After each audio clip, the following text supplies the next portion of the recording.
Hi there, my name is Hao, and this is just another video of me solving randomly put problems. So let's begin. We have a unique path problem here. There's a robot on an n by n grid. The robot initially located at the top left corner, so 0, 0.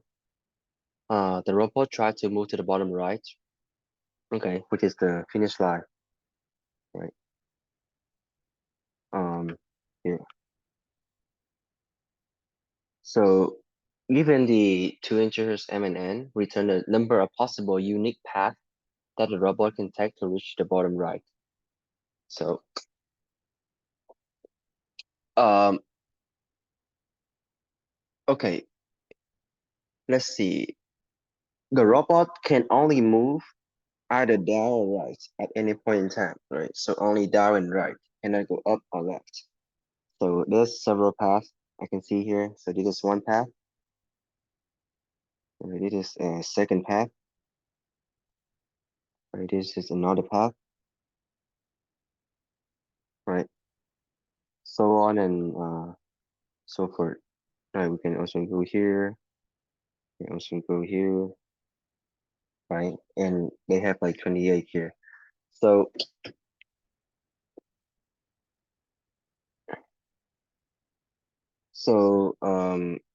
if we start from, let me choose a different color. If we start from like 0, 0, right, we can either go down, right, which is 1, 0, or we can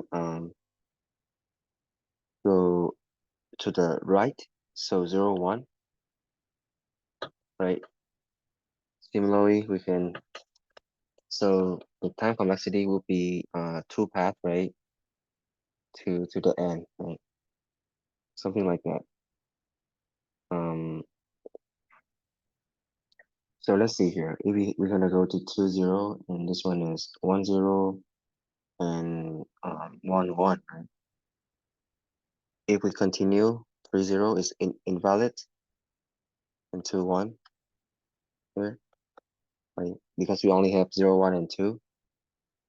We only there's only like 3 row. Right? Similarly here, it's gonna be invalid. I'm just not gonna draw that. So 2, 2, and then 2, 3, 2, 4, and then 2, 5, right? All of the right path here is invalid. 0, 1, 2, 3, 4, 5, 6, so 2, 6, right? And then 2, 6 is here, our finish line, 2, 6. So if we were able to reach the endpoint, then we're just gonna increment our count, right? Or by 1. And if let's say we reach uh this path right here, which is this path right here, right, which is invalid, then we're just gonna like return 0, right? And we're just gonna add up all of the return values together to find the number of unique paths.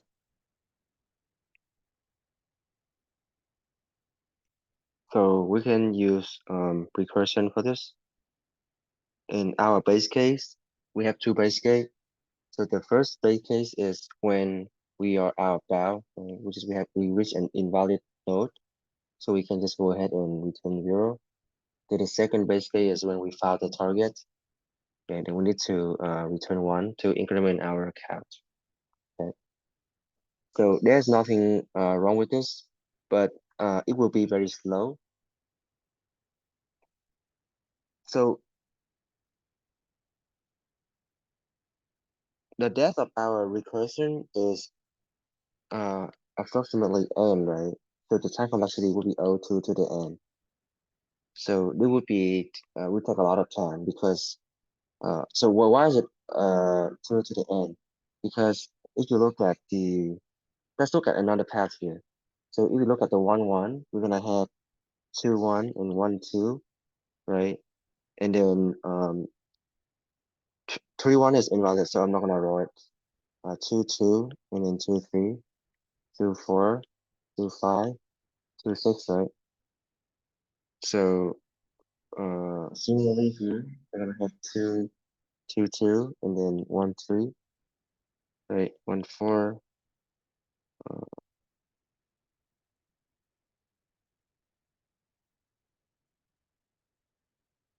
4, 15, 15, 16, 26 is 24 is also valid. 25. This one is 26. So if you look at this plot starting from 2, 1, this part right here is exactly the same at the 2, 1 right here, right?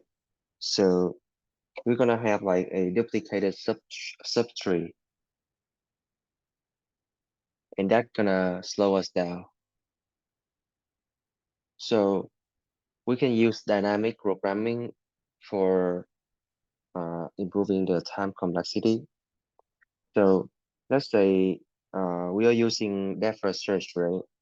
And we found the count. So we count the number of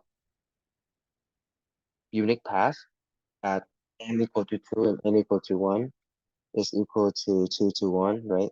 So the next time we reach 2 and 1 again, we can just go ahead and return this number instead of going through all of the recursions again, right? And that would take a long time. So doing so, we can improve our runtime from 0 to the n to O of 2n, right? Because we're just gonna visit each node twice. So we can ignore the content, so we can improve it to O of n here. Right, so let's go ahead and code this up.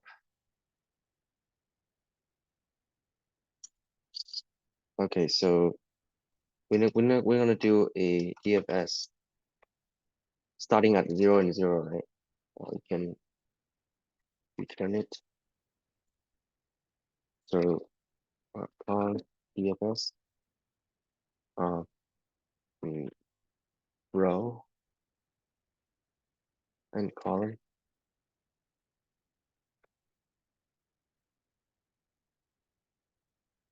So we can check, right, our base case if row is less than 0 or column is less than 0, row is greater than or equal to n, column is greater than or equal to n. So we just go ahead and return 0, right? Here's our base case. And if the row is equal to n minus 1 and column is equal to n minus 1, right, which is our conditions right here. And we just go ahead and return 1 because we found one path, right? Otherwise, we just keep going. We can return the DFS of, so we can either move to the right or move down, right? If we move to the right, so let's say we move down first, right? So it would be row plus 1, comma column. And then if we move to the right, would be row, comma column plus 1, right? So this is our general solution. We haven't implemented the dynamic programming yet, but let's see if we pass the test.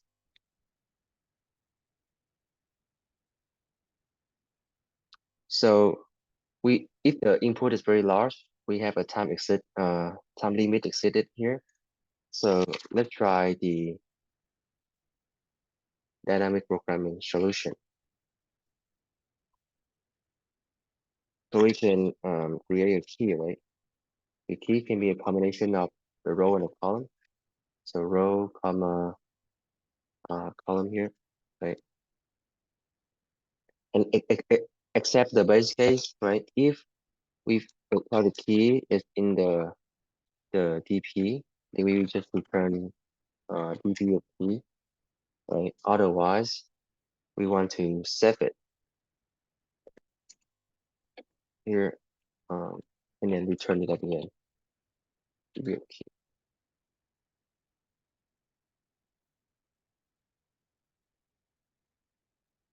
Okay. And it works. Thanks for watching.